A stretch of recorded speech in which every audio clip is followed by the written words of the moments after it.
Don't ask yourself what the world needs. Ask yourself what makes you come alive and go do that.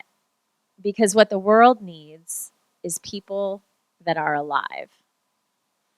And that quote that you may have heard, it's rather commonly shared these days, is by Howard Thurman. And Howard Thurman was an African-American preacher from San Francisco. So what I'd like to do today with each of you is to challenge you to take care of yourselves, learn how to take better care of yourselves so that you could come fully alive and show up in service to the people that you love, to the people that you work with, to your communities, and to the world itself. So today we're going to talk about self-care as community care and why that's so important, what that means, and give you some examples of how you could get to a space of knowing but not completely understanding, to a space of confidence in really understanding and really knowing what you need to do each and every day in order to show up fully in your life and for the people around you. So self-care has gotten a lot of attention, especially over the last 2 years, while we were in lockdown, of course, as we've been living through a global pandemic that has kind of grounded us and raised awareness about the importance of self-care. In fact, some people believe that we are living in the midst of a revolution of self-care, a self-care movement. And I believe that to be true, but I also believe that we need some support in understanding what self-care is, why it's essential to each of us right now, and how we can translate the time that we spend taking care of ourselves, this deep understanding of this inner landscape that's constantly changing, and show up fully alive in the world. So, today, I want to give you a definition of self-care. The World Health Organization actually defines self-care as what people do for themselves to establish and maintain mental health and to prevent and deal with illness. So certainly that's a great definition, but we're going to elaborate on that today and give you some more examples of exactly what self-care means and how to do it. What I believe self-care means is really understanding what's here right now, in this present moment, in this body that's constantly in flux and changing, in this heart that is constantly in flux and changing, and in the mind, which is this ever-changing landscape of thoughts and memories and projections and ideas and imaginings and learnings, an ever-constant changing state of being. There are many ways that we could show up for ourselves, and in that same way, there's many ways that we can learn how to show up for the people that we love and for each other. Remember, what's most important to remember is that self-care is a bridge that we must intentionally walk over again and again and again to connect us with each other. So without taking time for ourselves regularly, and I might challenge you to say daily, we can't show up fully for each other. And that bridge is not only a bridge to each other, but it is a bridge to healing each other. So self-care is the seed that we plant in order to enable movement, which is essential to show up fully and be alive, fully alive. So this idea of community care isn't new. It has been around for many, many years, and it has been defined and redefined.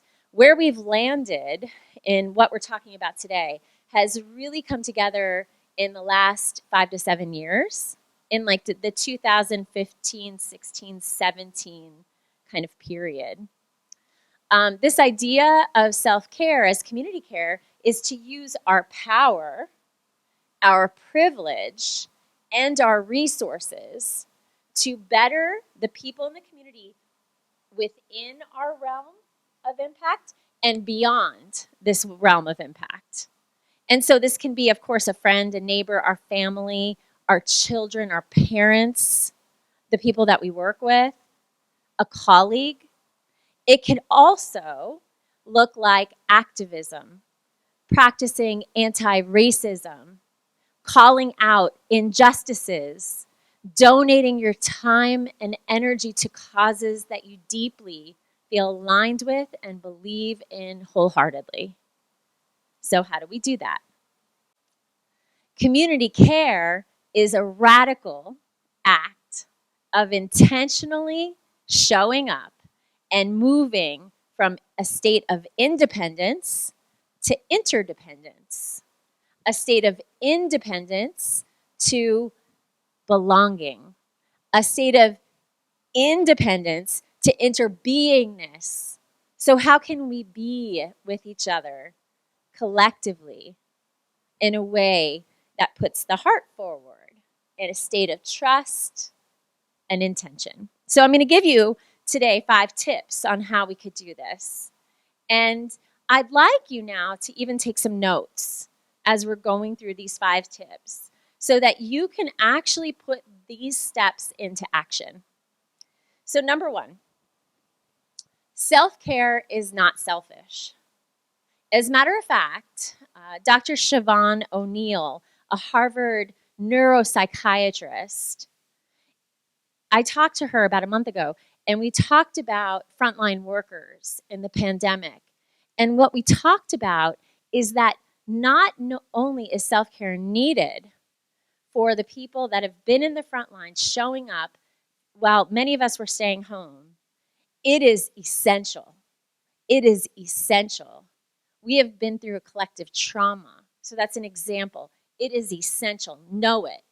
In the year 2022, in the midst of global unrest, war, the climate crisis, coming out of, hopefully, what is right now coming out of a global pandemic where many of us were isolated for long periods of time, where we may have been sick, where we may have experienced tremendous loss and grief. It is essential to show up for ourselves in a way that is cultivating self-care. A lack of inner care can actually cut us off from ourselves and ultimately from each other. So that's really important. If we're not attending to our own inner needs, we are essentially cut off from our values, from our mission, our ethics, our primordial wisdom, our authenticity and truth. We are also cut off from the heart. So I want you now, right now, in this very moment, just to close your eyes. And I want you to think back to the last time that you felt completely exhausted. And that could even be today. So the last time that you were burning the candles at both ends, that you felt completely run down. So just kind of bring yourself into that place. And really imagine, cultivate, manifest in this moment what you were feeling and how that felt in the body. And see if you could actually notice the body in this moment and really feel into what that experience was like. And I want you to just write a couple words right now. How did that feel? Where did you notice that in your body right now? And did any emotions or thoughts come up, memories of that experience come up for you? And I just want you to take a moment and just be kind to yourself. Just take your hand to your heart. Take a deep breath. And just say to yourself that it's okay. I wasn't able to show up fully for myself. I wasn't able to show up fully for the people around me, the people that I love. I felt triggered. I felt reactive. Okay, so know that next time you start feeling guilty for stepping away, for taking a break, for moving the body, for taking a nap, for sitting down and taking 3 deep breaths, know that it is just as important to do that as it is to eat, as it is to brush your teeth, as it is to get a good night's rest. It is just as important. It is not selfish, number 1.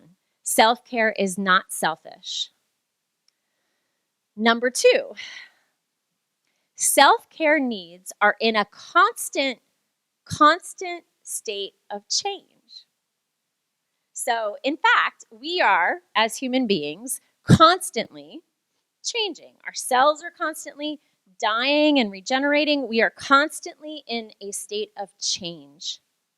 As a matter of fact, everyone around us is constantly in a state of change. All beings on the planet itself, all things around us are in a state of change. And this state of change I like to call as impermanent. We are impermanent. This moment is precious. What do I need in this very moment to attend to what is here right now? So how do we do that? Well, we have to pause. You must stop and pause and listen and be quiet for a moment and get curious about what exactly is here right now. What is here right now? So again, we're going to do a short mindfulness practice where I'd like each of you just to close your eyes, ground your feet, sit up nice and tall, take a deep, full breath, and let that exhale take you deep inside the body just as it is right in this very moment. And just ask yourself this question. What is it that this body needs right now? What is it? What is it that this heart needs right now? Do I feel like I have access to the heart? Do I feel cut off?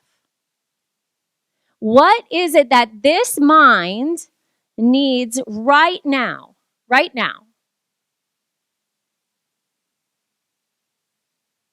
And take another deep, full breath.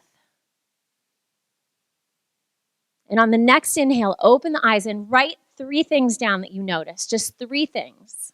And then I want you to come back to this exercise again and again and again and again. Daily. Yes. Every day. How can I look inside and see what inner landscape is here right now? And how could I attend to that inner landscape, that inner experience with kindness and care and compassion so that I don't get cut off? So that I don't get cut off from what the system needs right now. And some days, the system, the body, might need to be refreshed. It might need a lot of energy. It might need to move. And there are other days that the body just might need to rest. So it's up to us now to learn how to do that. So it could be really fun, right? We could get really turned on and start really getting curious about what it is that I need right now. And how does that change? And what are the possibilities? Number 3, self-care is the ultimate expression of self-compassion. There have been tremendous amounts of research on how essential self-compassion is to our whole health well-being. So that means that if we all are human beings, which I'm going to guess each of you are, right? So you're showing up with this broad landscape of feeling tones and emotions and physical sensations and thoughts and ideas and potentially ruminations and also an inner critic. So there's this little voice inside each of us that tends to be critical of how we're responding in the world, of how we're showing up in the world, of what we're doing, of what we're thinking, of how we're acting. It could go on and on. You get the idea. And there is mounds of evidence-based research now on how effective self-compassion, just being kind to ourselves, learning how to be an inner friend, can help us with our physical, mental, cognitive, emotional, relational, and social well-being. So, when we take the time to care deeply for ourselves, we begin to establish a deep sense of inner trust. We trust that we could show up wholeheartedly in the world and be aligned completely with mission and values that are connected with our belly. Right? That ground of connection. We need to feel it. And the only way to get there, my friends, is through inner kindness. When we attend to self-compassion with ourselves, it more naturally flows out to the people around us. We could show up with really pure compassion for each other and empathy for each other. There is a lot of suffering in the world. There are probably many people in your life that are currently suffering. And there are so many people in the world around us that are suffering greatly. It is a privilege to practice self-compassion. When we move through the world with deep inner trust, and this self-compassion practices really help us establish, we feel free. And that freedom is contagious. Another quote by Howard Thurman, "To love is to make one's heart a swinging door." To love is to make one's heart a swinging door. Trust in the capacity of the heart through these practices. Number 4, self-care is for everyone. Self-care is for everyone. Every single being in the planet, on this planet, in this world, every single person in our community. But not everyone has the means, has the time, has the privilege, or the capacity to take care of themselves.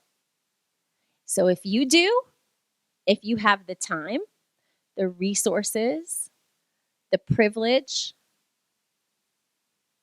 the capacity, physically, emotionally, mentally, to show up and take better care of yourself, you must. That's the deal. You must. There are way too many people in the world that cannot. And what the world needs are people that are alive. And you are. So show up for yourselves. If basic needs are not being met, it is impossible. It is impossible to lavishly or simply take care of yourself. So we need to show up for those around us that cannot. Without judgment. Without judgment. So that's your challenge. That's my challenge to you. How could you show up? Because you are privileged to be able to take care of yourself. And that could mean eating 3 meals a day. It could mean taking a deep breath. It could mean having a warm, quiet home to rest in.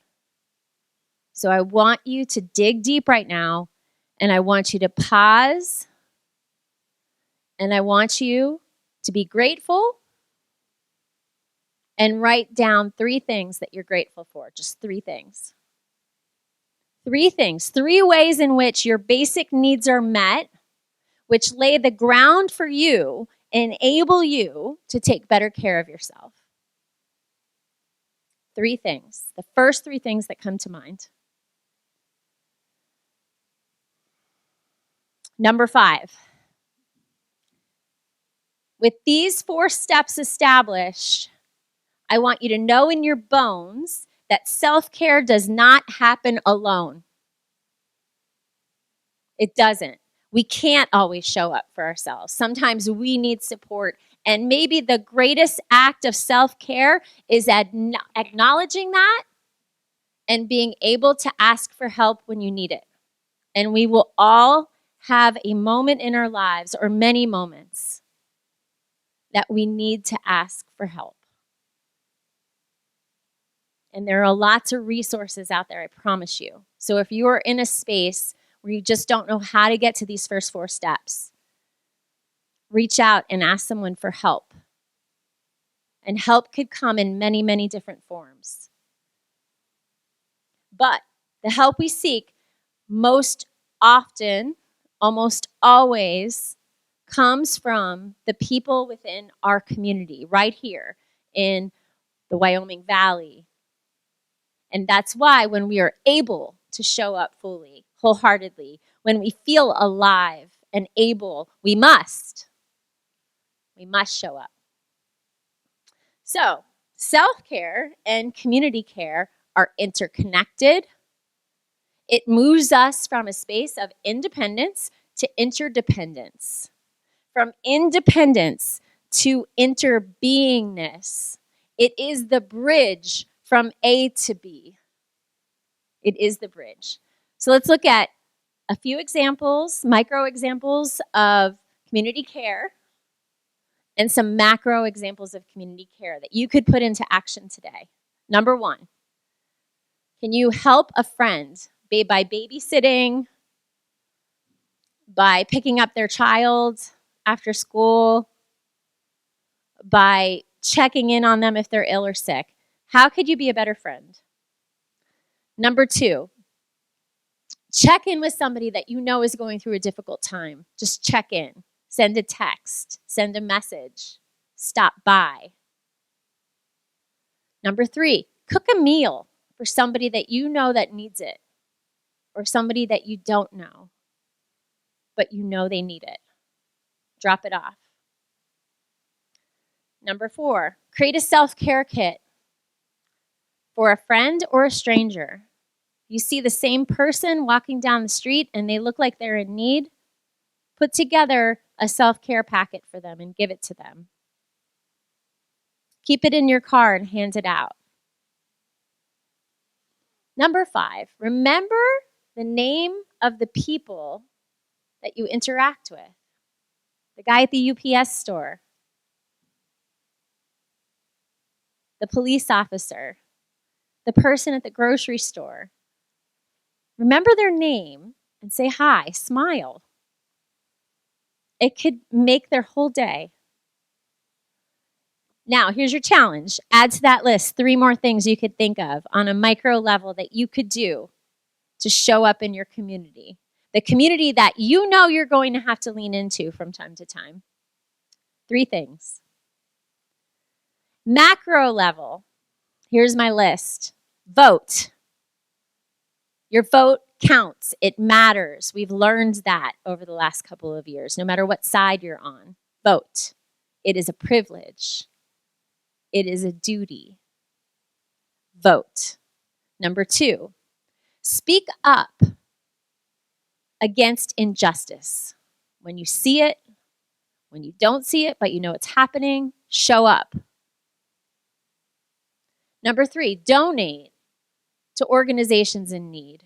Give freely. Let go of things, because at the end of your life, things don't matter at all. So give them away. Number 4, volunteer. Volunteer your time to causes that you feel aligned with. Take time out of your busy life to connect. It'll make you feel alive. It'll make you feel happy. It is not a selfish act. It is an act of service and care. Address conflict. Number 5, I think I'm on. When you see it happening, address it. Whether it's in the workplace or in social settings. Show up, be alive. And lastly, create a community that matters. Contribute to this community that you know that you'll need to lean into from time to time. Last quote by Howard Thurman. Community cannot for long feed on itself.